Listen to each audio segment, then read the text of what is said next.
khususnya teman-teman dari kalangan Kristen yang menuduh bahwa Allah SWT gitu, itu beda dengan Yahweh katanya. Yahweh sendiri bukan dari Yahudi. Emang ada orang Yahudi bilang Yahweh? Nggak ada. Nggak ada. Nggak ada. Ya, ini saya ketemu sahabat lama nih. Ini paling susah kalau ngedatengin orang ini, ya. Nggak tahu kenapa nih. Orang sibuk pokoknya. Ini adalah saudara Billy. Woi, nama lu lengkapnya siapa sih? Billy siapa sih? Yosef Nachman. Billy Nama. Yosef Nachman. Ya, Nachman. Nachman. Rabbi Nachman itu yang kasih nama Rabbi saya. Oh. Yosef karena dikhianati oleh orang-orang yang dicintainya. Iya. Ya, Nachman itu karena musisi.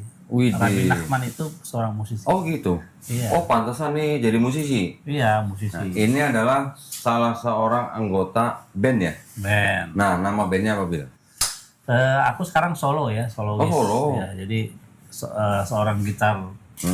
Solo gitar. Solo gitar. Oke. Ya. Nanti bisa dicek tuh Billy FM lah. Ada tuh di YouTube. Billy FM. FM. Nama channelnya Billy FM. Iya. Widih. Terus terima panggilan? Oh iya, terima dong. Aja. Mantap ya. Jadi Billy ini juga seorang instruktur gitar. Betul? Ya, betul. Di Yamaha. Private atau di sekolah Di gitar? sekolah Yamaha Music. Ya. Oh, sekolahnya mau musik, masya Allah. Iya. Nah, terus tapi ngelayanin juga yang les privat. Iya. Oke, jadi kalau yang mau les gitar boleh menghubungi Billy ya. Boleh. Boleh. Nanti nomor HP-nya boleh ditulis. Boleh. Bener nih? Boleh. Gak apa-apa ya. Oke. Nah, Billy ini adalah seorang, saya sebutnya pelaku Yudaisme. Iya, boleh. Salah nggak? Betul ya? Iya, boleh. Pelaku Yudaisme. Billy ini asli orang Indonesia. Beragama Yahudi ya. Agama Yahudi, tapi asli orang Indonesia. Iya. Tapi apa? Buyutnya ya? Iya, betul. Buyutnya berasal dari?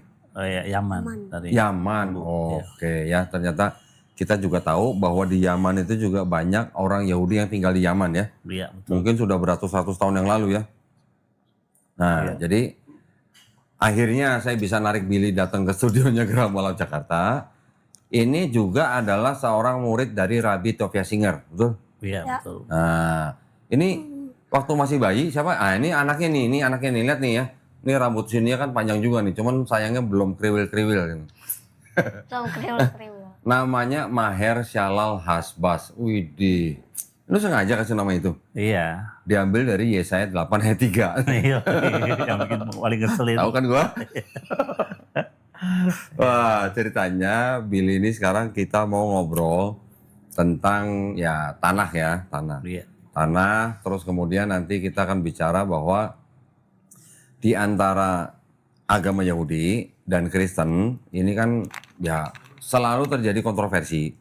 Karena ada perbedaan yang namanya konsep ketuhanan, konsep keselamatan, dan konsep Mesias. Nah, Kalau nih masalahnya, kalau Kristen tidak pakai kitabnya orang Yahudi, mungkin terjadi masalah ya.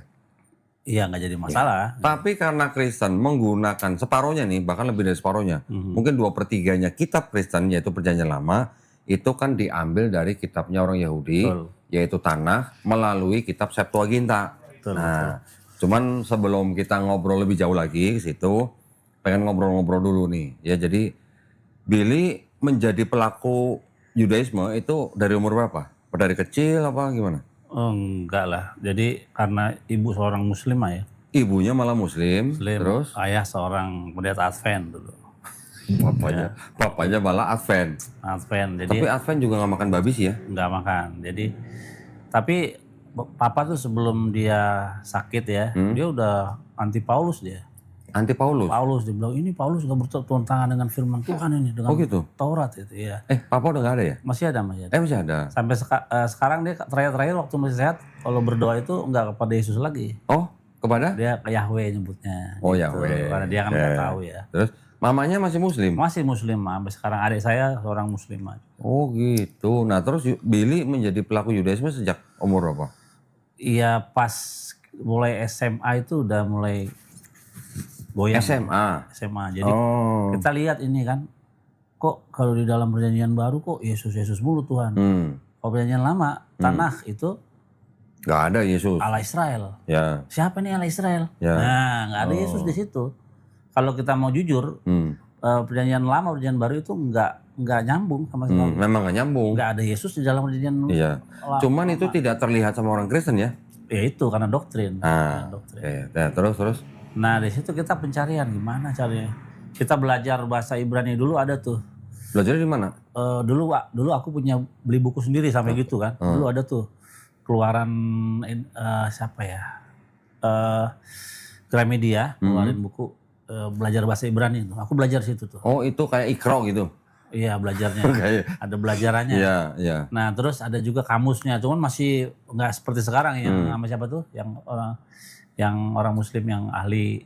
Iya ada siapa yang ngasih kursus ya? Iya Aduh, itu siapa namanya? Aduh saya juga lupa namanya siapa tuh.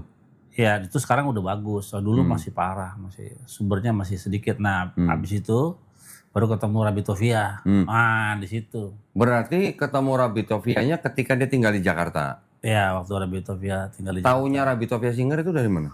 Dari Elisiva dulu. Oh dari Elisiva. Elisiva dulu kenal di Elisiva juga kenalnya di sosmed ya. Oh di sosmed. Waktu itu terus akhirnya kita ketemu Rabbi Tovia, ketemu Elisiva juga. Dan disitulah banyak belajar kita. Oke. Tapi waktu belajar dengan Rabbi Tovia Singer berarti Billy sudah bisa bahasa Ibrani? Sedikit ya. Masih sedikit. Masih sedikit sama belum seperti waktu sekarang. Oke. Dan memang prosesnya gitu ya. Mesianik. Dari Mesianik kita wah ini nggak beres lagi. Sesuai dengan iya kan waktu di Mesianik. Sorry Bill. Tapi dari sebelum belajar Yudaisme itu Billy Muslim atau Advent? Aku bingung deh dua-duanya ya. Karena kata mama bilang kalau mama bilang kalau sore ngaji gitu pulang digebukin. Oh gitu. Oh bokap ya. Jadi namanya kan Kristen Islam kan. Jadi Islam dong berarti dong. Jadi ntar kita ke masjid. Sampai sekarang saya kalau ke musola orang nggak ada yang iseng. Kemarin saya ada yang sholat jenazah saya ikut dah orang tetangga yang meninggal kita masuk ke masjid. Ya teman-teman orang itu nggak pada heran. Karena memang udah biasa dari kecil mainnya di masjid gitu. Tapi ikut papa juga kalau sahabat ya. Sahabatnya ikut. Karena ke gereja lah waktu itu. Ya udah. Nah, tapi di situ kita mencari menggali lagi ini kok Allah Israel yang mana nih? Tuhan bukan manusia. Loh kok ini Tuhan Yesus gitu. Jadi manusia. Ini bingung nih kita nih. Kalau kita mau kembali ke secara tekstual ya memang Tuhan bukan manusia. Jadi kalau ada Tuhan yang jadi manusia bertentangan dengan firman Tuhan. Bertentangan dengan perjanjian lama. Iya, dengan Taurat ya. Iya begitu. Oke. Nah, Billy ini orang yang saya pernah bilang beberapa kali bahwa saya sama Billy pernah ke sebuah pusat perbelanjaan. Terus pada waktu itu waktunya sholat asar. Ya. Iya betul. Kita sama-sama masuk ke dalam masjid. Betul. Ya. Jadi saya di soft depan sama jemaah yang lain. Billy di soft paling belakang sendirian. Ya di dinding paling belakang. Apa tefila ya? Tefila minha. Ya. Nah tefila minha sendirian. Gitu. Emang nggak boleh join sama yang soft depan gitu? Boleh juga. Boleh juga. Aja. Cuman mungkin kan bacaannya beda. Iya. Ya kan? Nah ini bukti bahwa seorang Yahudi ketika dia pergi ke suatu tempat nggak menemukan sinagog, mereka boleh masuk ke dalam masjid. Boleh. Betul kan? Boleh. Kenapa? Karena buat mereka masjid adalah tempat menyembah Tuhan yang Maha Esa. Betul. Betul kan? Tapi nggak boleh masuk gereja. Iya. Boleh, batasnya bayangan genteng. Bayangan genteng. Nggak boleh masuk kan? Nggak boleh. Kenapa? Nah, kita pengen dengar sendiri langsung dari orang Yahudi ini. Pertama gini, kenapa Islam itu kita boleh masuk ke musola atau masjid? Karena di dalam masjid atau musola itu tidak ada praktek penyembahan avodazara. Penyembahan berhala, nggak ada itu. Tolong jelasin dong avodazara apa? Penyembahan berhala. Penyembahan berhala. Penyembahan zara itu asing ya? Ya, Tuhan asing lah. Jadi berhala. Nah, di dalam musola atau masjid itu tidak ada apa namanya? Gambar atau patung, nggak ada. Ikon nggak ada. Ya. Kan firmannya jangan buat lo tisa gimana?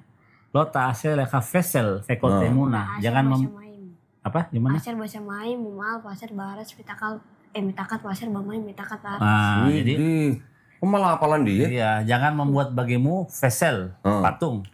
VH Temuna dan juga ikon. Temuna itu ikon. Jadi nggak boleh ada gambar orang atau patung. Nggak boleh. Nah, lo tistakafir lo takdem, jangan kau sujud menyembah kepadanya atau memberi hormat, nggak boleh. Ya di dalam masjid atau musola nggak ada itu. Terutama apa? Enggak. Terutama doktrinnya. Di dalam Islam nggak ada doktrin penyembahan terhadap manusia. Nah kalau di dalam gereja kita melihat ya begitu kita masuk ada patung, ya, patung seseorang yang dikuduskan gitu. Itu, Tapi kalau di gereja Protestan kan nggak ada patung. yang seperti mana tuh? Salibnya ada kan? Oh iya salibnya ya. Iya. Bedanya kalau salibnya Protestan nggak ada patung Yesus. Kalau di Katolik salibnya ada patung Yesus gitu ya. Iya. Tapi salibnya aja nggak boleh ya? Sama aja. Kan Sama aja. salib adalah apa? Ya itu lambang. Iya. Jadi susah. Oke. Jadi setiap orang Kristen, setiap orang Islam itu, misalnya orang Islam melihat tulisan Allah atau Nabi Muhammad, apakah boleh menggambarkan?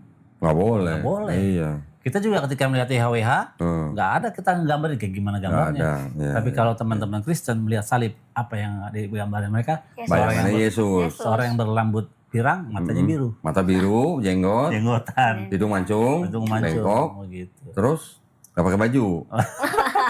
Jadi gitu. Beda. Jadi kalau di Islam tidak ada praktek penyembahan berhala, tapi kalau di dalam kekristenan ya itu. Nggak, jadi buat Yahudi itu praktek seperti itu dianggapnya sebagai penyembahan berhala. Penyembahan terhadap Allah asing ya. Oh, Allah asing ya atau berhala ya. Karena waktu itu kan gue pernah podcast sama Rabbi Tove Singer kan. Kan gitu juga. Rabbi kan juga bilang bahwa mereka itu adalah Avodah Zarah, penyembah asing. Gue tegesin, penyembah berhala bukan? Iya, penyembah berhala. Iya. Gitu ya.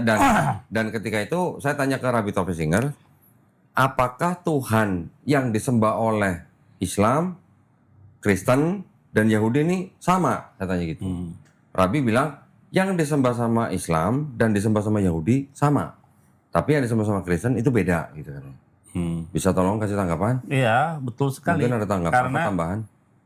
dari 72 gelar-gelar nama Hashem. Misalnya Ar-Rahman, El-Rahum yang maha Ar-Rahman. Iya, yang maha pengasih dan maha penyayang. Itu Hashem. Terus ada lagi dia bergelar Hakados yang maha suci. Hakados. Hakados yang maha suci. Ada lagi bergelar El Elyon yang maha tinggi. Ya. Artinya apa? Subhanahu wa ta'ala itu. Widih. Jadi kalau begitu sebentar. Ini gue potong sebentar. Banyak orang yang ngomong, banyak orang yang komen bahwa yang disebut dengan Allah Subhanahu wa Ta'ala atau SWT itu katanya beda dengan Tuhannya Yahudi dan Kristen.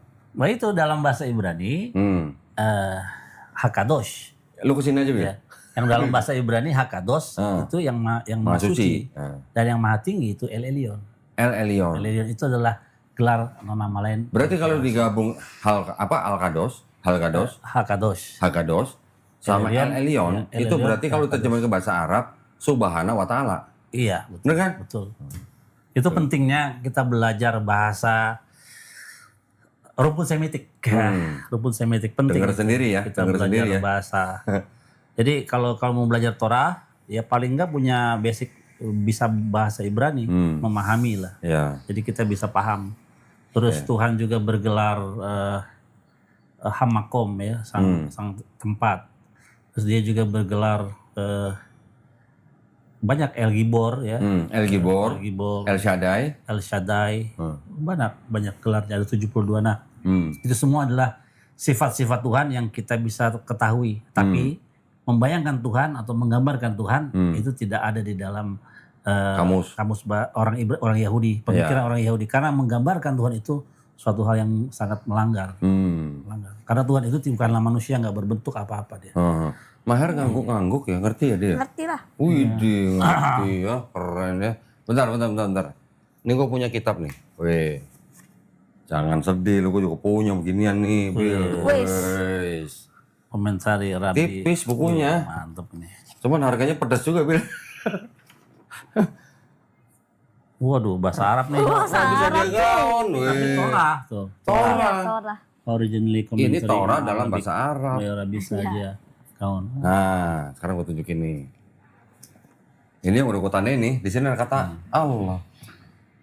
Oh iya betul. Ini diterjemahin dari kata itu yang tetragrammaton. Hashem betul. Ini juga nih tuh Allah. Itu dalam kitab apa tuh? Ke Exodus 3, Exodus coba 15. Exodus 20. Exodus 20. Oh, ayat 2. 20 ayat 2. Nih, ini juga ternyata buat orang Yahudi Arab yang menerjemahkan Torah ke dalam bahasa Arab. Itu kalau nggak salah ada Annaullah Rabka. Ini Allah. Anna mana Anna? Ini Anna. Anna Allah nih. Rob. Rabka. Ah, iya. Berarti Itu sama dengan Anoki Hashem Eloheka. Nah, berarti yang disebut Tunjuk dong. ini gimana dong? Ntar gua foto, ntar gua tunjukin di sini. Oke. Jadi yang disebut dengan tetragrammaton itu setara dengan kata Allah di sini kan? Betul. Nah, sekarang IHWH sendiri itu adalah akronim memiliki arti Haya Howe Veihe. IHWH. Haya dia yang dulu. Howe dia yang sekarang, Veihe dan dia yang akan datang. Artinya Tuhan itu kekal. Yang ada dan selalu ada. Selalu ada. Betul. Iya, betul. Ini jadi gua tunjukin lagi nih. Ada lagi. Ini ada kamus bahasa Arab. Ya. Ini namanya kamus Al-Munjid. Nah, kamus Al-Munjid ini di dalamnya ada definisi kata Allah. Ya. Nah itu yang penting tuh. Dari kemarin aku nanya Allah itu bisa dipahami nggak secara ya nanti saya fotoin. Allah itu adalah ismu al-zat al-wajib ul-wujud. Apa tuh? Jadi yang artinya itu adalah Allah adalah sebuah pribadi yang selalu ada dan istilahnya yang ada dan selalu ada gitu. Sama kayak tadi lu sebut. Bukan.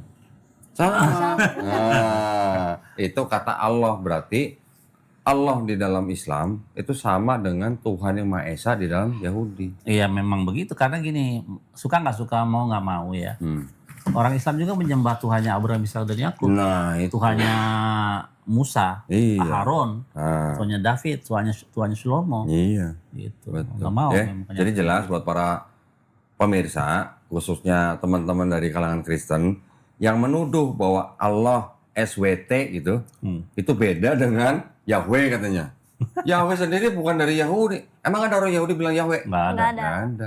Yahweh itu adalah ciptaan orang Kristen di abad 16. Ya, yang menciptakan adalah orang Kristen bernama Jean Bardus.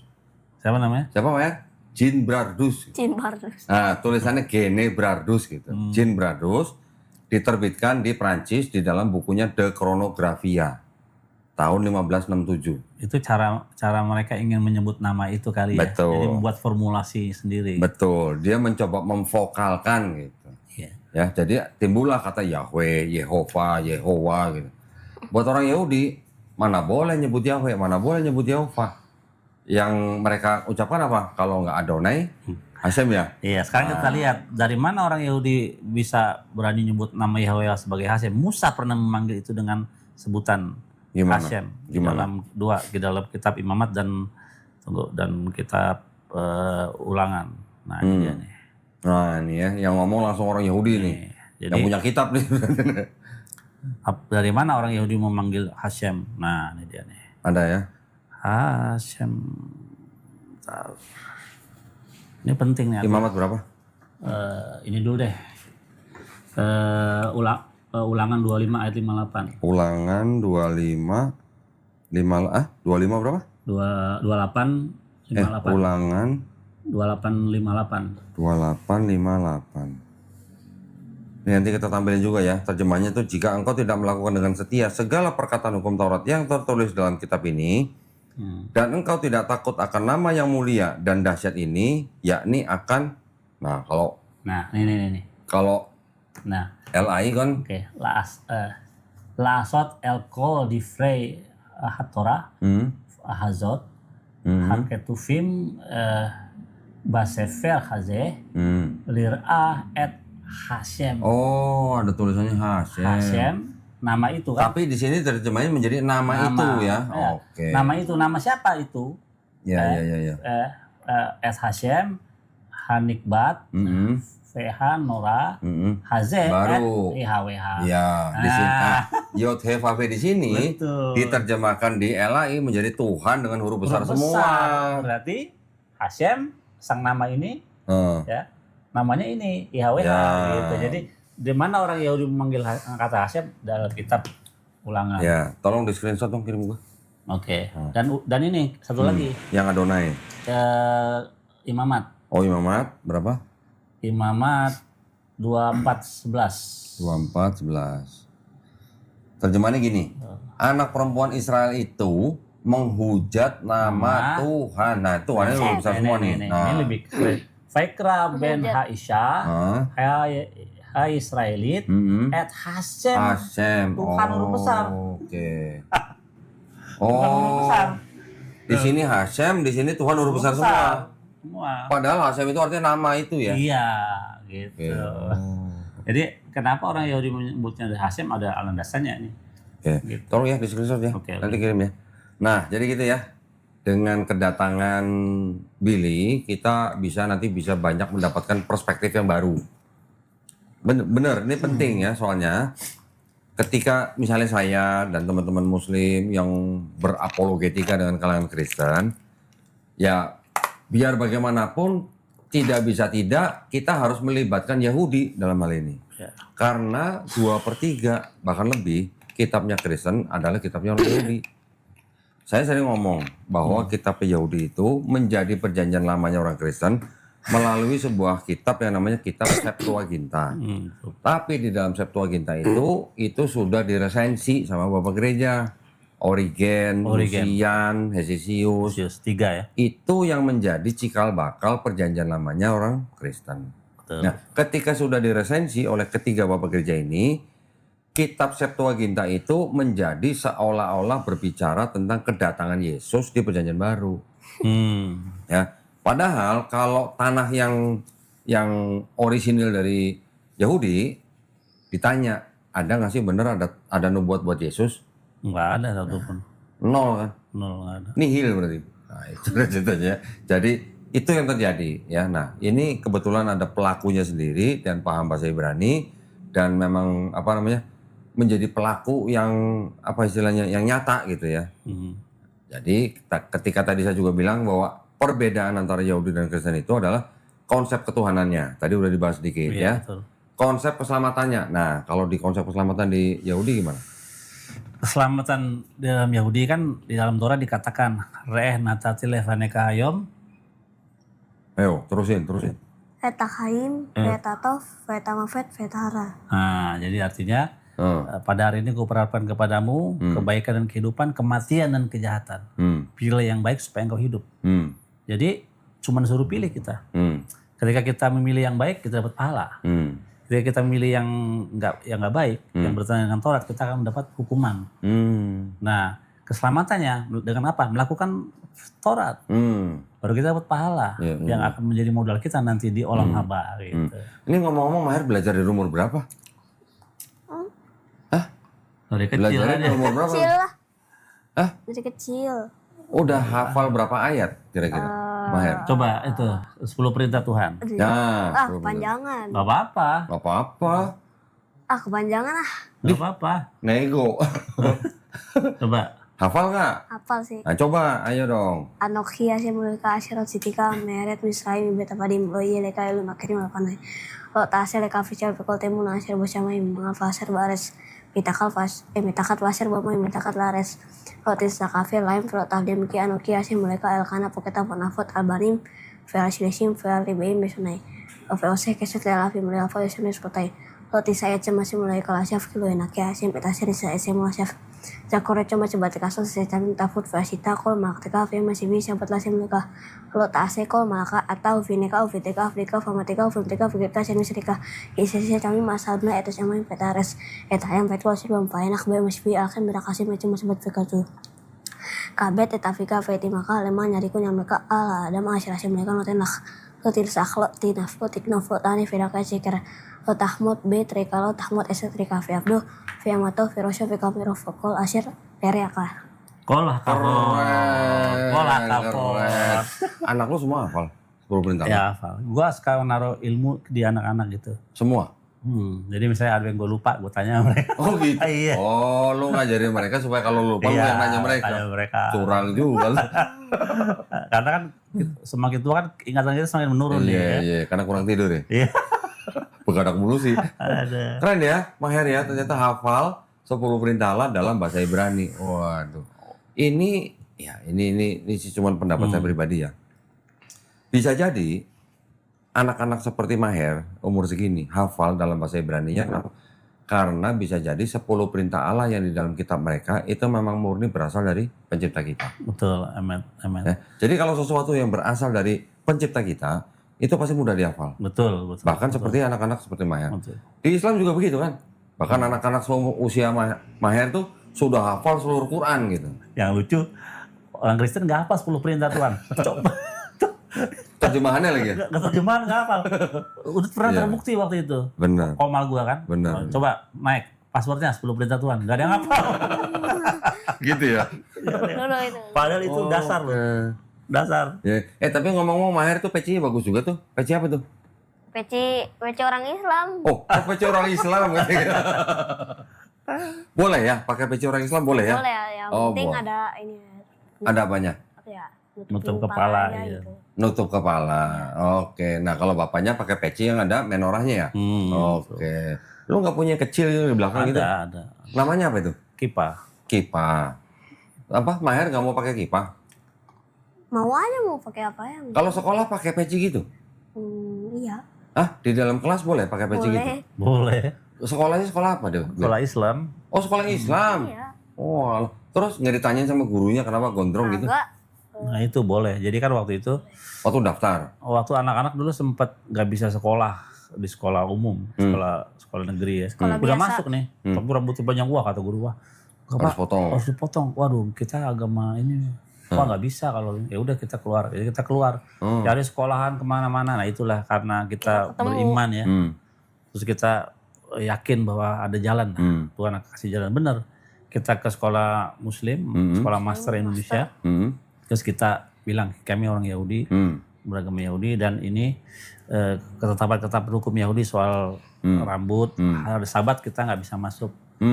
Ya. Akhirnya boleh sama mereka. Loh, jadi kalau hari Sabtu dia nggak masuk? Nggak masuk. Nggak diganti hari apa gitu? Enggak. Mau ada Atau hari raya pergi kemana enggak? hari raya juga. Hari raya apa? Hari raya Yahudi? Banyak, ada 7 hari raya besar kan. Iya, itu nggak masuk sekolah juga Nggak nggak apa-apa. masuk, nggak apa-apa. Di Oke. sekolah ada acara apa enggak boleh masuk apa gitu. Berarti masalah rambut juga oke, dapat dispensasi. Oke, dapat dispensasi. Oke. Nah itu di apa?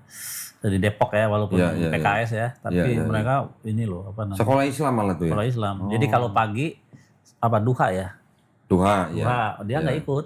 Oh dia nggak ikut? Dia masuknya jam 10. Oh gitu. Iya. Kan, Masuk jam 10. Oke. Ya.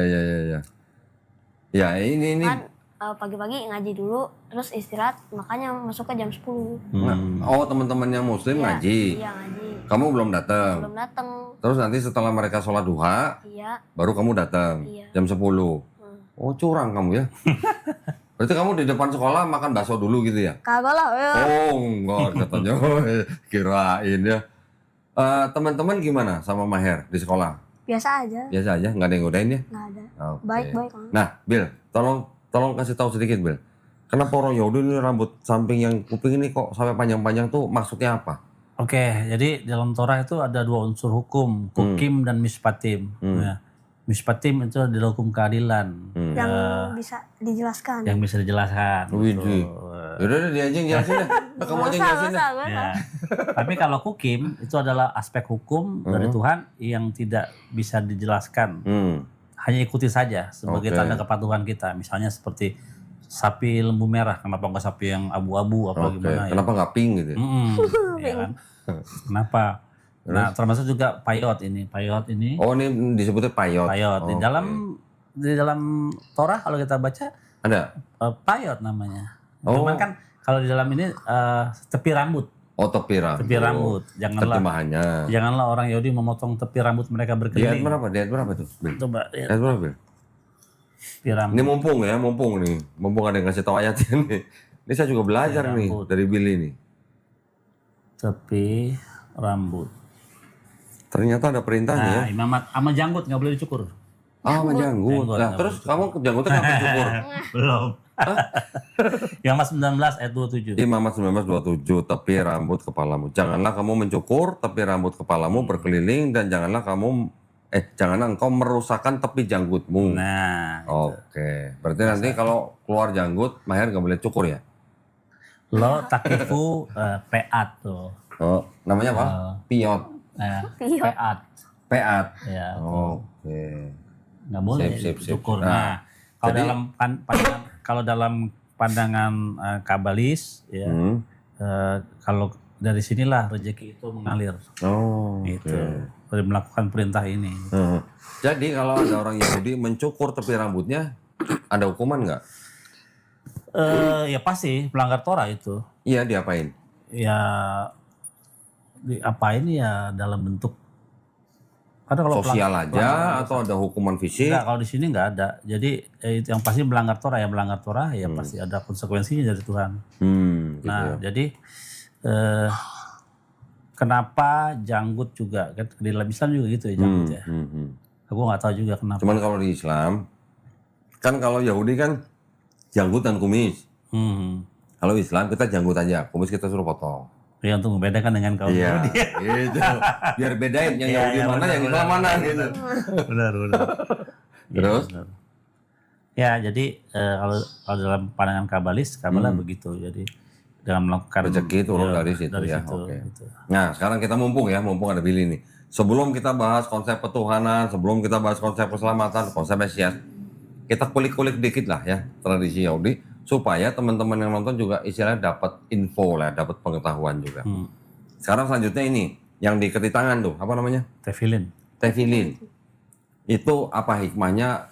Apakah ada perintahnya juga tuh gimana? Oke, ada kan ve'af atas mereka bekal level nasika merdeka.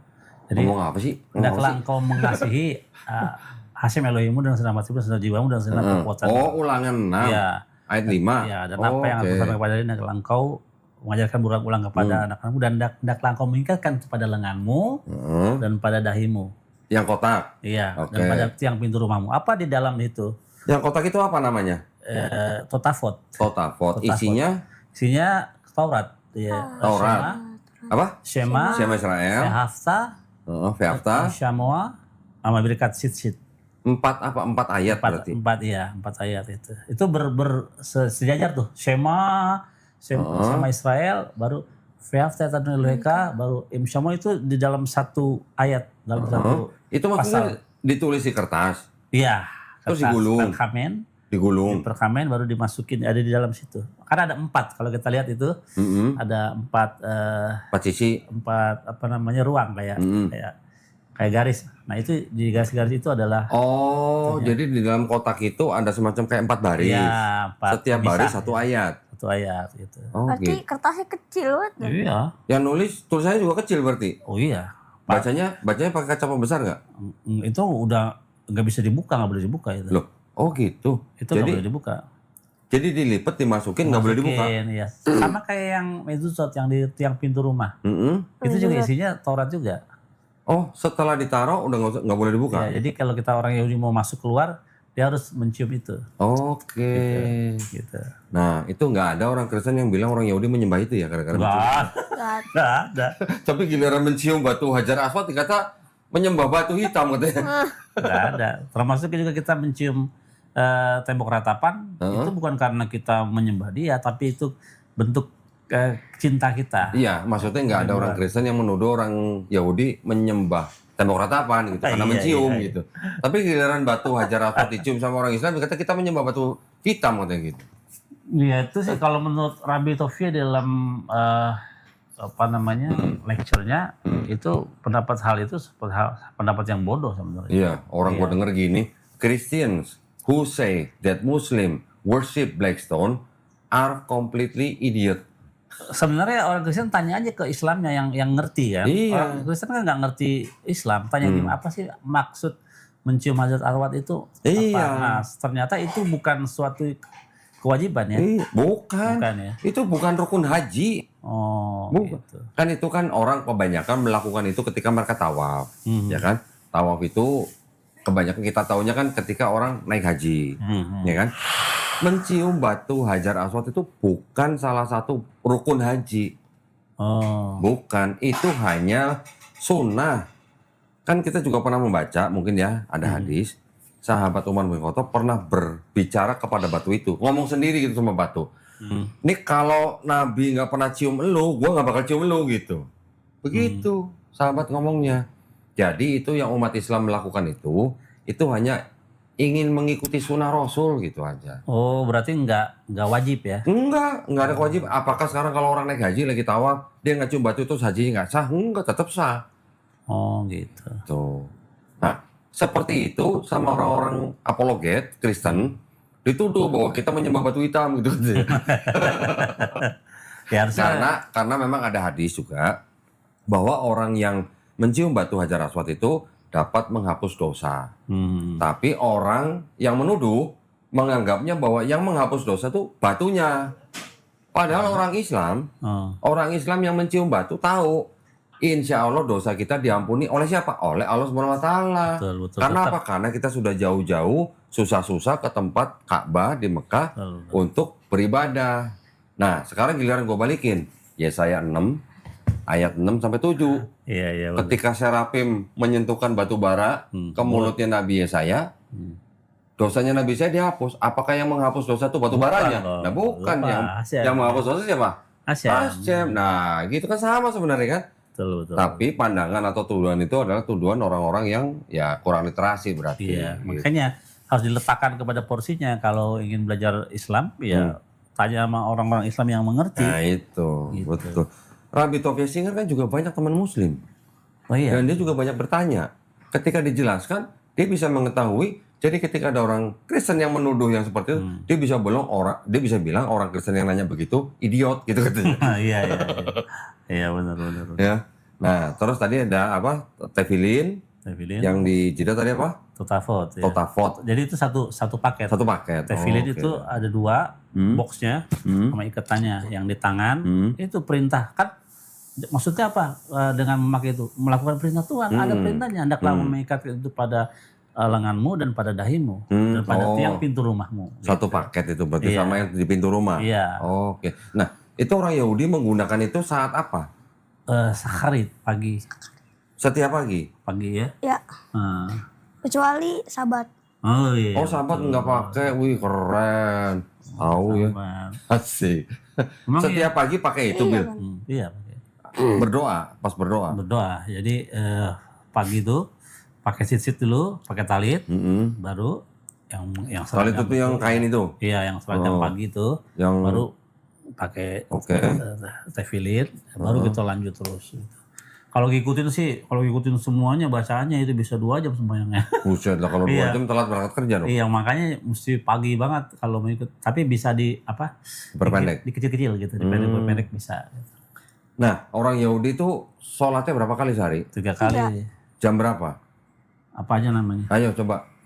Apa aja sholatnya berapa kali? Syakarit, namanya apa? Syakarit, Minha, Marif. 3 kali. Jamnya jam berapa aja? Dari pagi jam berapa ya? Jam 5 jam 6 lah. Oh, jam 5 jam 6. Pagi. Terus, sebelum matahari terbit atau boleh matahari terbit? Sesudah matahari terbit. Betul. Ya. Sesudah matahari terbit. Iya. Terus yang kedua jam berapa? Jam 1 sampai jam 6. Jam 1 sampai jam 6 sore. Iya. Jam 1 siang sampai jam 6 sore. Yang ketiga malam. Jam? Dari jam berapa ya? 7. Dari jam 7 sampai sampai subuh. Sampai sebelum matahari terbenam deh. Iya, betul. Sebelum matahari terbenam. Kan tadi udah jam 6. Iya, terbit. Terbit. Berarti jam 7 malam sampai matahari terbit. Iya. Itu waktu yang diperbolehkan. Jadi itu ada di dalam pelajarannya di dalam Misnah ya. Soal kan ditandai dengan mengucapkan Shema. Sembahyang tuh yang pentingnya tuh Shema intinya. Shema Israel itu iman, pernyataan bahwa Tuhan itu satu. Shema itu sama aja dengan azan di Islam nggak? Di Islam gimana? Ya Allahu Akbar. Oh iya, mesti keras biasanya. Shema, kan di Israel juga begitu kan? Orang yang meneriakan Shema kan? Jadi Shema yang paling awal itu adalah Shema malam. Jadi lihat dari apa? Kemunculan Setsako Kavim. Apa tuh? Kemunculan 3 bintang. Oke. Baru kita bisa ngucapin doa malam. Oke. Udah muncul bintang 3, bisa. Terus kalau paginya kita harus lihat Amud Hasyakhar, kemunculan matahari. Baru kita bisa ngucapin Shema pagi gitu. Munculnya matahari. Oh. Berarti kira-kira jam 6 ya? Jam 6 lah. Ya. Oke. Terus? Jam 6. Nah, Yang siang? Lihat apa? yang siang nggak ngucapin Shema. Shema itu cuma 2. Oh, cuma 2. Malam dengan pagi. Pagi. Oh. Ya, nah, karena di pagi itu ada korban. Jadi waktu zaman Bait Suci itu ada korbanot. Ya, korbanot. Pembelian hewan ya. Ya. Terus sama siang, malam nggak ada. Nah, gantinya orang Yahudi sekarang karena Bait Suci nggak ada, orang Yahudi tetap melakukan korbanot dengan membacakan ayat-ayat yang sehubungan dengan kitab imamat tentang korban. Gitu. Dan disitulah ada section bagian di mana kita minta ampun dosa. Jadi dosa harian ditebus dengan melakukan sembahyang. Dengan penumpahan darah hewan. Waktu dulu. Oke. Kalau sekarang kan gantinya mulut kita. Dalam bentuk sembahyang. Doa. Jadi doa harian kita minta ampun setiap hari waktu kita berdoa. Dosa mingguan bisa dihapus oleh karena melakukan sabat. Dosa bulanan bisa terhapus oleh karena kita memohon ampun pada bulan baru. Dan dosa tahunan bisa terhapus oleh hari raya Yom Kippur. Atau apa dalam terjemahannya apa? Hari raya pendamaian. Jadi setiap orang kan pasti berdosa. Tapi bagaimana kita merespon atas perbuatan kita setelah kita sadar, kembali kepada tobat kan? Tobat. Yesaya 1, 16, 18 Betul. ya. Itulah arti kata korban. Korban itu dari kata karof, artinya apa? Datang, mendekat, come close, datang mendekat. Karena kamu sudah kejauhan, balik. Gitu. Itu arti dari kata korban yang terjemahan menjadi korban. Kalau kata Paulus, karena manusia berdosa, jadi harus ditebus gitu dengan mati Yesus di atas kayu salib. Nah, itu disanggah oleh Torah, berbunyi lo yumtu afot al badim, ubadim lo yumtu al afot, ish bekhetov yumatu. Artinya ayah tidak menanggung dosa kesalahan anak juga tidak menanggung kesalahan ayah. Orang yang berdosa itu yang harus mati. Ya, gitu. Ulangan 24:16 ya. Betul. Wih, tahu ya gue ya. Gitu. Yeskiel dong. Yeskiel lebih kacau lagi. Yeskiel 18, 20, 21 dong. Betul. Coba tolong bacain nih beraninya. Coba kita baca ya. Asik. Oh kirain udah apa? Maher bacain Her. Belum ya Her ya? Belum apa. Belum sampai ya. Yeskiel. Itu juga penting. Yeskiel 18 ya. 18. Jadi ini kita bisa lihat bahwa antara Torah dan kitab para nabi itu satu suara. Ya. 18 ayat berapa?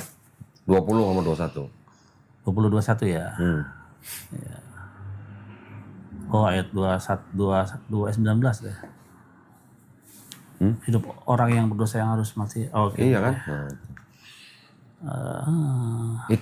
Itu apa pecinya orang NU bukan sih? Gak tahu dah. Emang iya? Iya. Oh. Hanefes ya. Hanefes kakota. Hi tamu ben lo isha. Fe'afon ha'af. Fe'af lo isa ba afon. Ya.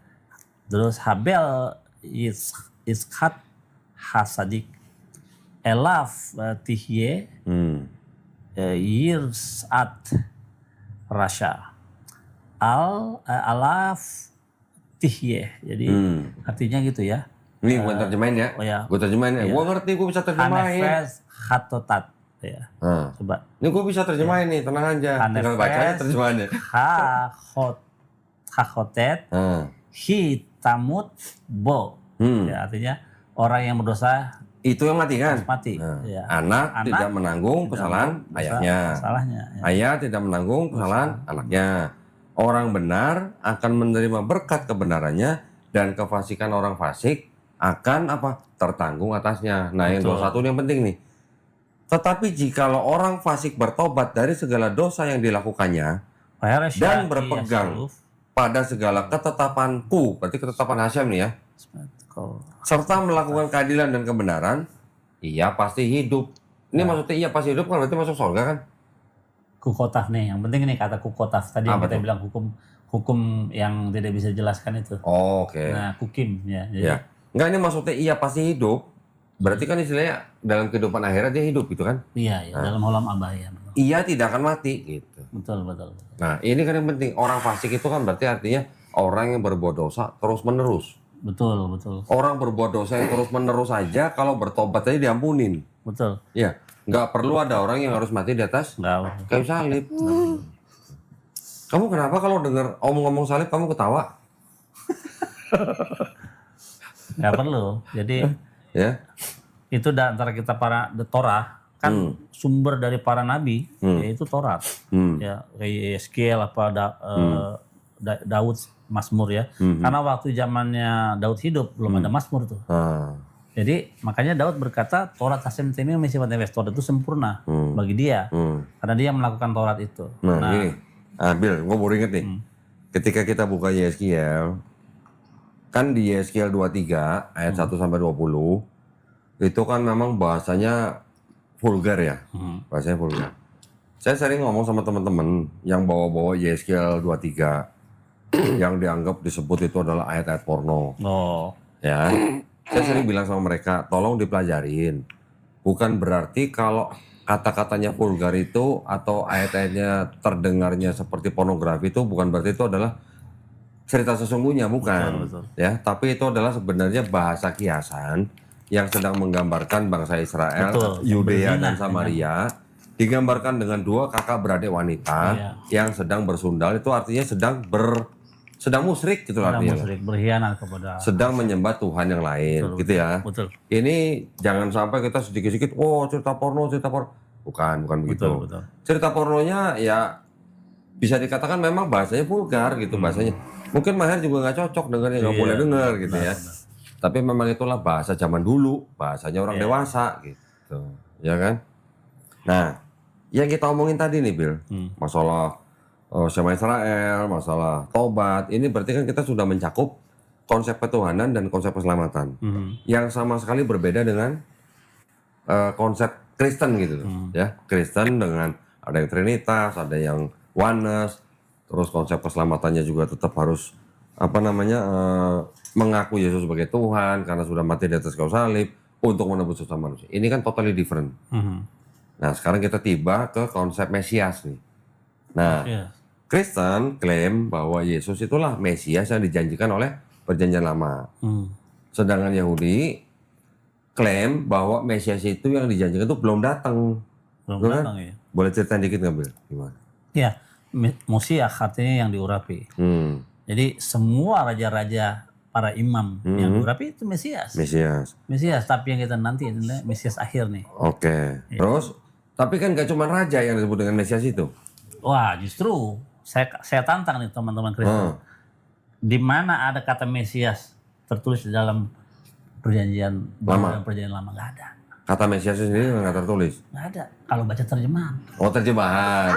Kalau bahasa Ibrani ada? Ada. Oke. Siapa yang jadi Mesias pertama dalam kitab Imamat? Hakohen sama Mashiach. Oh. Imam yang diurapi. Kalau nggak percaya kita cari baca. Ya, coba di Imamat berapa? Imamnya. Jadi yang Oke. Kalau terjemahan nggak ada kata Mesias? Nggak ada. Kalau terjemahan tulisannya yang diurapi dong. Nah, nih. Maka Imamat 4 ayat 3. Im hakohen hamasyiah tuh. Oh, imam yang diurapi, ya. Im hakohen hamasyiah. Ya khete. Hakohen hamasyiah. Nah, hakohen hamasyiah tuh. Oke. Imam yang diurapi. Ini terjemahnya imam yang diurapi. Ya. Gitu. Tapi Ya, berarti yang disebut Mesias itu bisa raja, bisa raja, bisa imam. bisa imam. Oke. Bisa nabi. Nabi juga ya? Nabi ya. Kalau Saul juga Mesias berarti kan? Oh iya. Nah, karena diurapi. Iya. Nah, sekarang konsepnya Mesias di dalam Yahudi itu kan tadi raja bisa, nabi bisa, imam bisa. Yang akan datang ini, yang mana dari antara ini, Bil? Yang raja kan? Hakohen. Nah, kapan datangnya? Tunggu Elia. Oh, Elia menitis. Elia Hanabi, Elia sang nabi. Iya, maksudnya menitis. Atau Elia datang lagi? Datang dia. Elianya, Elianya. bukan menitis dalam Enggak. urusan lain. kan- Karena kalau kita baca Yohanes 1 ayat 19 sampai 20, kan Yohanes Pembaptis ditanya sama orang-orang Kan Taurat. ditanya. Iya, Dia nggak apakah mikir. kamu Elia? Bukan. Bukan. Apakah kamu Mesias? Bukan. Apakah kamu nabi itu? Bukan juga. Bukan. Gitu. Jadi orangnya ngaku enggak. Oh, berarti yang dimaksud Elia datang itu adalah benar-benar Nabi Elia turun.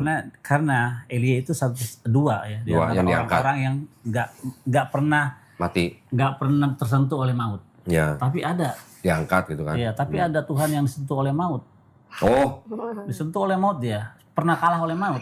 ya mengalahkan maut 3 hari gitu. Tapi kan Tapi dikalahkan pernah dulu. mati. Nah, Ya. pernah mati. Ya. Artinya- Tuhan siapa tuh? Tuhan siapa?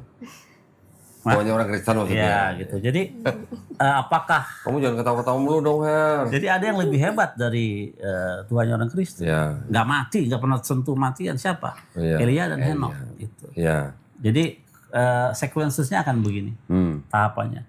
Elia akan datang dulu membawa Mesias. Jadi dia akan mengurapi Mesias. Mesias akan mengurapi lagi imam. Oh, Elia datang. Mengurapi Elia raja. mengurapi Raja Mesias. Elia mengurapi Mesias. Raja Terus? Mesias. Ya. Raja Mesias ini Raja terus Mesias. Habis itu Raja Mesias akan mengurapi imam Mesias. Imam Mesias siapa? Ya keturunan Harun. Oh, jadi ada Mesias, ada Imam Mesias. Itu tadi kan Hakohen sama Mesias. Iya. Imam yang diurapi. Iya, jadi waktunya bersamaan nih. Imam Mesias yang dijanjikan ini tandanya adalah Elia turun dulu, Elia turun dulu, baru mengurapi Mesias, Mesias raja. baru Mesias raja, baru Mesias raja mengurapi Mesias imam. Oke. Jadi tugasnya sang Mesias raja akan mengurusi tugas kenegaraan ke kerajaannya dan imam akan mengurusi urusan peribadahan. Oke, pertanyaan Bil. Apakah Mesias yang akan turun yang ditunggu sama orang Yahudi ini, apakah ini Tuhan yang jadi manusia? Bukan, kita bukan. lihat di dalam Yesaya 11. Oke. Nah, Yesaya 11 Yesaya 11 ayat ayat 3 coba. 3. Yesaya 11 3 ya? Coba ayat 1 deh, ayat 1 Oh, deh. 1. Jadi enggak. Suatu tunas akan keluar dari tunggul Isai, Iya. dan taruk yang akan tumbuh dari pangkalnya akan berbuah. Iya. Roh Tuhan akan ada padanya, roh hikmat dan pengertian, roh nasihat dan keperkasaan, roh pengenalan dan takut akan Tuhan. Ya, kesenangannya ialah takut akan Tuhan.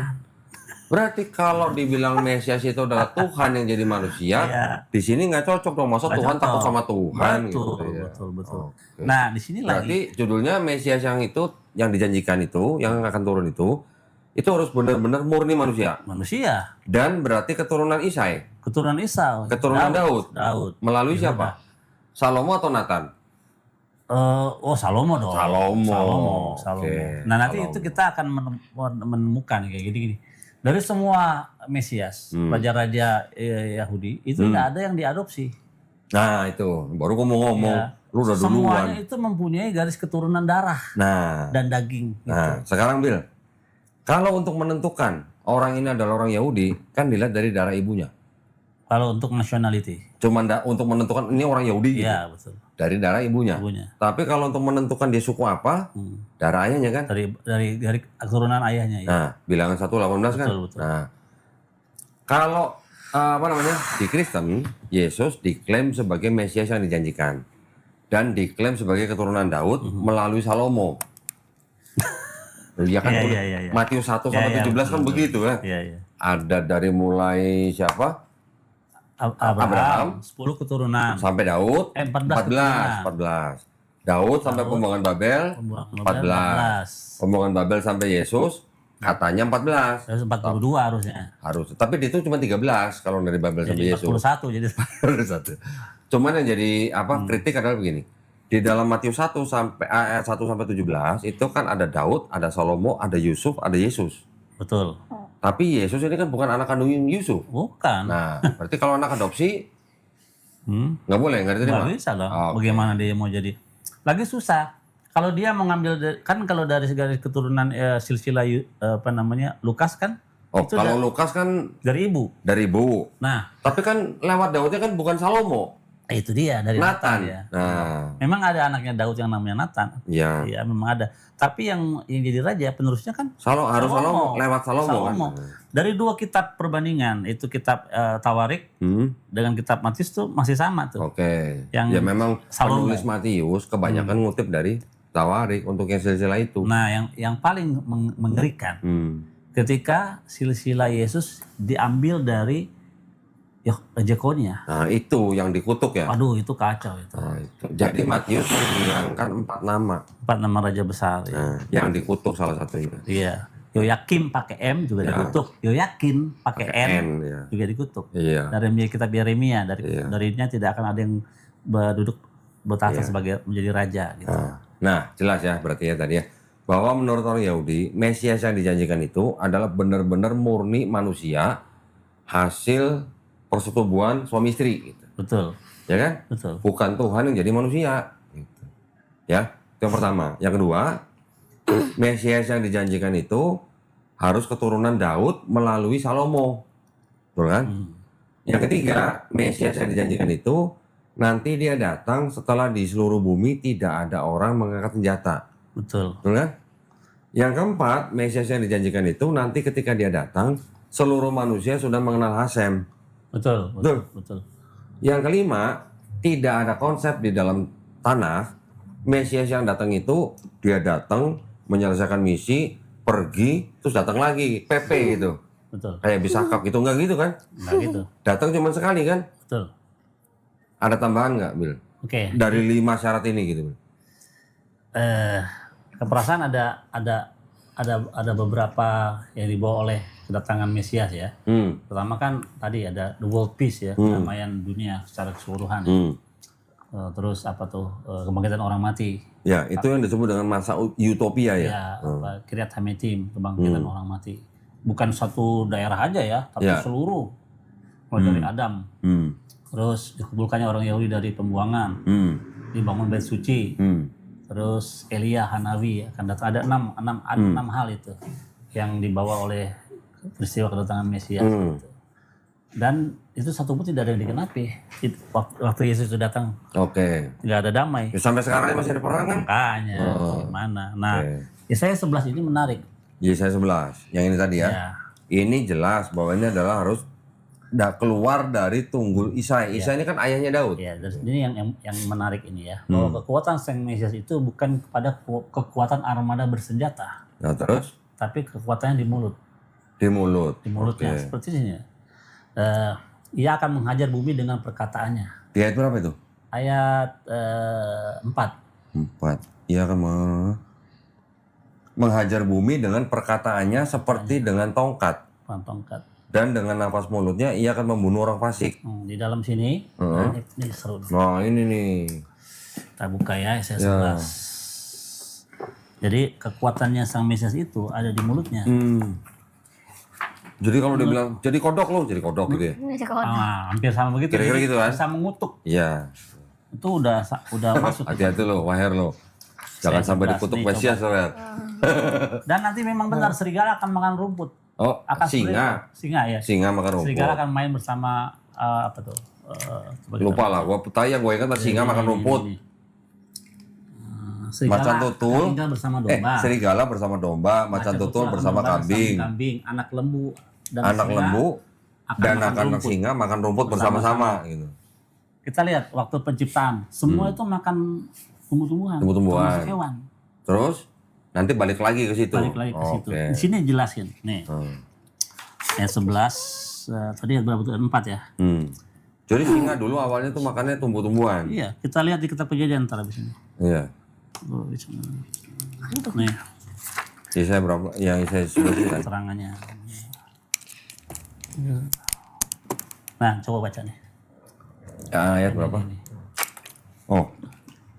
He will strike the wicked of the earth with the rod of his mouth. Dia, aku terjemahin ya. Berapa?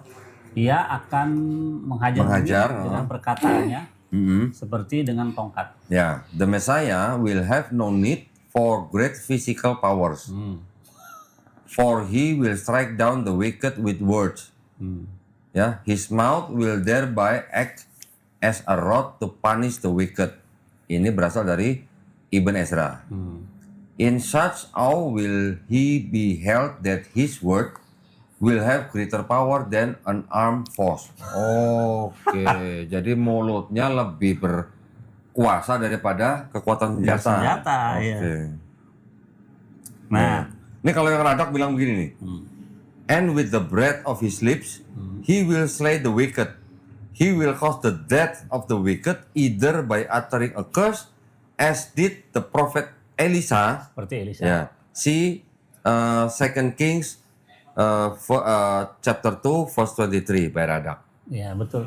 Jadi Mesias itu kekuatannya di mulut bisa seperti mengutuk, tadi kan Ibu udah bilang. Ya, dengan kutukannya bisa terjadi. Gitu. Nah, Itu ini zaman Elisha. lebih jelas ya. Sekarang saya mau nanya nih ke Billy nih. Yang itu dong, serigala. Nah, Oh, serigala. Ya. nih tadi serigala akan tinggal, coba ayat 6-nya coba komentarinya. Ayat 6. Ini. Ah. The wolf will live with the sheep. The prophet described the spirit of peace and tranquility that will rule the world in messianic times. Radak cites a few that these words are meant literally. Harfiah nih artinya berarti ya. Meaning that the great peace that will reign among human beings will spread to the animal kingdom as well.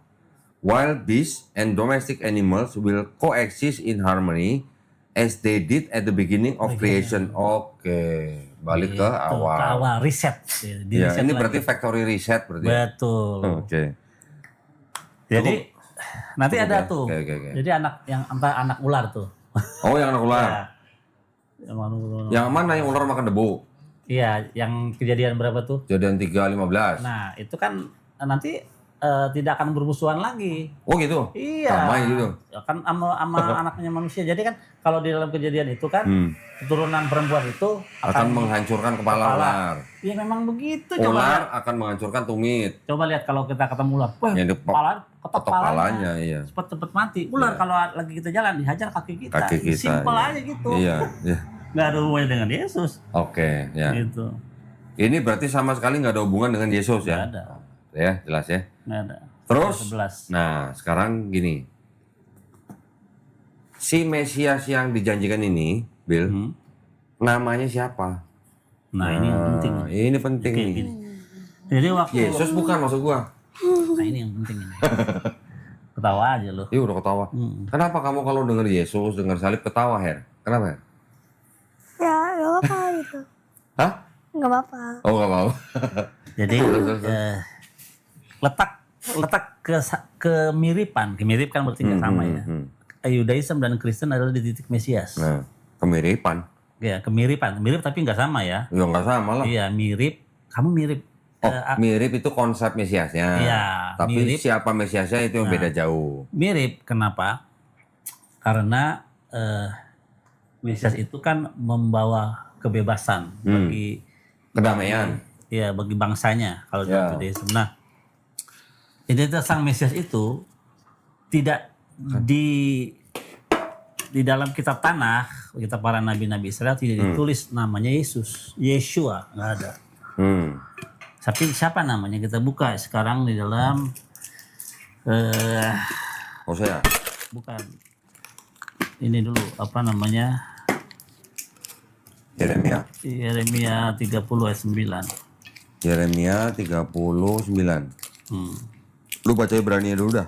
Oke, tunggu dulu, buka dulu ya. Yeremia 30 ayat 9. Oke. Ve'afdu et Hashem Elohim. Coba terjemahan. Ini judulnya Janji Pemulihan Israel. Oh, perikopnya ya. Perikopnya. Oke. Ayat 9 tadi. Ve'afdu et Hashem Elohim. Abdu ya. Abdu itu afdi. Iya, mengabdi. Abdi ya. Mirip kayak bahasa Arab ya. Abdi ya. Mereka akan mengabdi kepada Hashem, Elohim, Ya. Allah mereka. Allah mereka, Vet David, dan kepada David, Malkam, Malkam berarti raja mereka, Asher, Akim lah ya. yang akan kubangkitkan bagi mereka. Wow.